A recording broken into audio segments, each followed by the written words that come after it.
Herkese merhabalar. Adım Ferdinand Habsburg. Almanya'da yaşayan bir Avusturyalıyım. Ve Vinci Kids adlı bir şirket yönetiyorum. Ve bir eğitimsel televizyon kanalımız ve aynı zamanda OTT platformumuz var. Ve Vinci Kids olarak adlandırdığımız şey yani Leonardo da Vinci'den ilham alıyor. Çünkü kendisi bir sanatçıydı ve aynı zamanda bir bilim insanıydı. Yani ya bizim yapmaya çalıştığımız şey de yani bilgiyle ilgili konuları güzel bir şekilde göstermeye çalışıyoruz ki bu sayede çocuklara ilham verebilelim ve bugün TRT'nin konu olarak burada konuşmacı olmaktan büyük mutluluk duyuyorum. Yani tabii ki özel bir şirket olarak tabii ki bilgiyi daha erişilebilir kılmak açısından kamu yayıncıları son derece önemli. CBC Kanada'da ve Türkiye'de de TRT yani kamu yayıncılarının bilgi programları için yaptığı şeyler son derece önemli. I would like to say I would like to talk a little about the educational space in connection with media. It's not very organized, my presentation, but it's just some observations. But I'd like to give you one key thought along, and that is that investment in education will never end badly. And I think that's very important, that no matter what you do, a love affair with education will never end in heartbreak. And that's in a way the driver of what we do. As a last introductory remark, I'd just like to say that I think this is a very relevant conference with a lot of very relevant topics, and I'd like to give some compliments to the people who have put together the schedule. My first observation is inspired by Tim Cook, the boss of Apple, and that we today do not know how 65% of the future jobs will look like. That is a huge uncertainty. And I think the second thing we know for pretty sure is that a lot of future jobs will be STEM-related: science, technology, engineering, math, and some people add an A for arts. But our children must know about STEM, otherwise the probability of them finding a job is significantly reduced. And I would say both the traditional media as well as the digital media have not really embraced that challenge. I think teaching STEM is just starting to really sink into people's heads. And I think now, some of you may know this this word. It's called the flipped classroom, and it is my firm belief that in the center of the digital revolution in education are teachers. They are the most important element in transporting knowledge for kids. But their role will change, I dare say, and I see a lot of teachers who are scared of technology. Is it going to replace me? Is AI going to replace me? So I think there's a huge pressure on teachers to change, and I think what will happen is what we call the flipped classroom, that no longer will the teacher explain what photosynthesis is. The teacher will show a video, and then the real important role of the teacher is to explain, to interpret, to then, in a collaborative way with children, show how this photosynthesis works. And that, I think, is already happening in countries like Australia and Finland, but that is the challenge where I think also media will play a big role. Another observation is the one thing I talked about is STEM learning.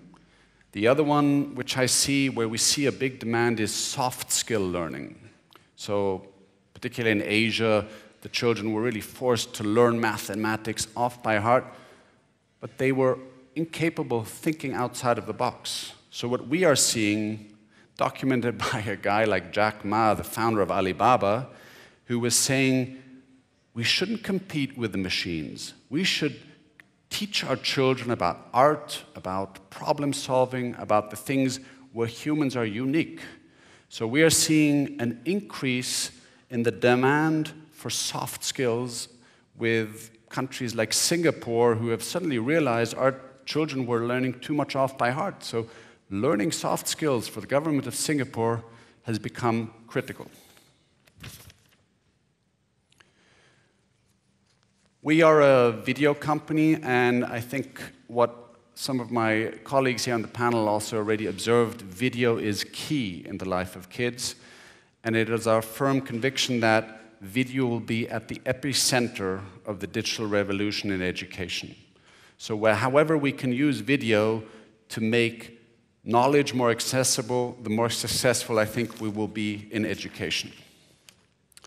But, and we've heard this already sometimes, mobile devices are, how do you say, a Trojan horse. If you buy a 9-year-old a mobile phone, we parents are left alone. And that has led, in the US, I think, interestingly enough, one of the biggest shareholders of Apple is the Teachers Association of California. And they have started putting pressure on Apple to help us parents how to manage screen time.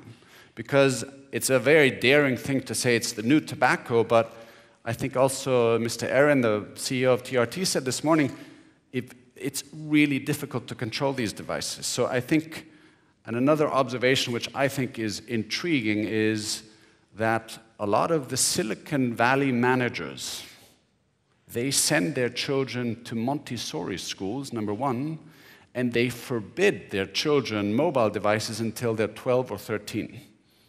I mean, these guys know it. So I think responsible usage with media devices is a very important topic. And this is just some, I think what we're seeing is that there's some whistleblowers from the big social media companies who are now coming out and saying what kind of addiction devices some social media companies have devised to make children really hooked. And I don't want to go into too much detail here, but I think social media has an addictive element, and we have to know about that. Last but not least, everybody who's in video has to think about YouTube, but I think we have to mention that the role YouTube Kids... YouTube'un ve tabii ki çocukların hayatında son 2 yıldır oynadığı rol gerçekten felaket oldu. Yani yan odada sessizce bir şekilde YouTube izleyen çocuk bazı çok vahşi şeyler izleyebiliyor ve inanılmaz derecede zararlı olabiliyor bu izledikleri şeyler ve YouTube'un tepkisi de yani 20.000 tane kuratör alacağız işte diyorlar. Bu sorunu çözecek mi emin değilim ama YouTube'da olan şey bir uyarı olması gerekiyor diye düşünüyorum. Evet, zamanı da gözetmeye çalışıyorum. O yüzden evet. David zaten bundan bahsetti. Bir seçim felci çağında yaşıyoruz. Kurasyon ve aynı zamanda kalite gerçekten eşit derecede önemli. Seçimlerin azaltılması ve aynı zamanda seçimlerin yapılması gerçekten son derece önemli. Seçkilerin yapılması son derece önemli. Ve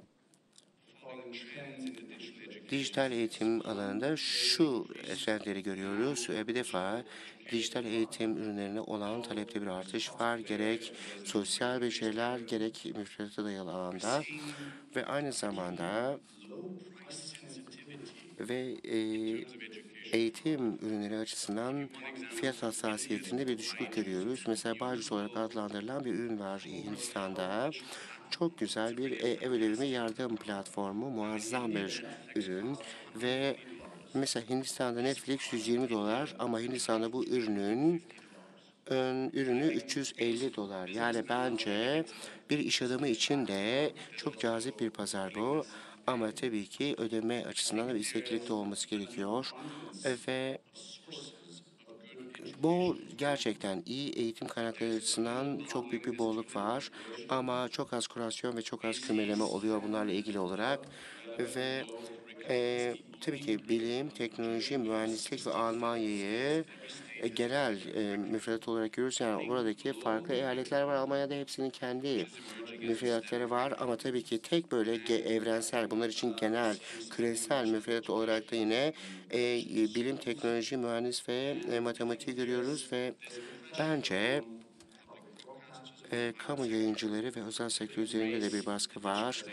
Dijitalleşmeyi kucaklamaları açısından, eğitimin dijitalleşmesini kucaklamaları açısından ve belki 3 dakika daha zaman harcayacağım ve sizlere bazı videolar göstereceğim.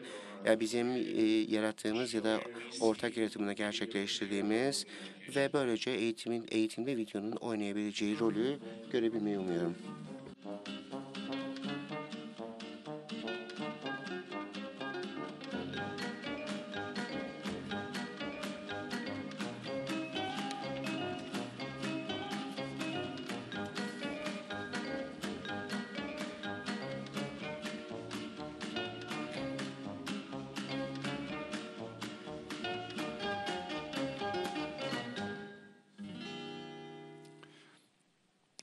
The next program is a Bir sonraki program bir animasyon programı. Biz bunu spesifik olarak kodlama için ürettik.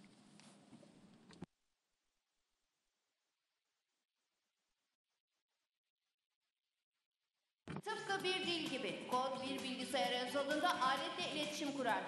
Bu da mesajı harekete dönüştürür. Bu teknolojinin bugünkü haline gelmesini sağladı ve zor gibi görünse de herkes kodlamayı öğrenebilir. Evet, sen bile nasıl yapıldığını anlamana yardım etmek için bu işi çözdük. Kodlamanın gizli dilini öğrenmek ister misin? Bize Da Vinci buluş laboratuvarlarında katıl. Bir sonraki video ise matematikle alakalı. Koda. Merhaba rakam sihirbazları. Eski Mısırlı gibi katlamayı öğrenmek ister misiniz? Çok kolay, size göstereyim. Ya da havalı numaralarla arkadaşlarınızı etkilemek? İşte başlıyoruz. O halde sayı ve rakamların arasındaki sırları açığa çıkarmamızda bize yardım edin. Yapılabilir. Birlikte hesaplamanın karmaşıklığını çözeceğiz. Muhteşem. Gerçek bir matematik dehası olun. Çok kolay. Ve unutmayın, Bu sihir değil. Bu matematik. Math Explosion izleyin.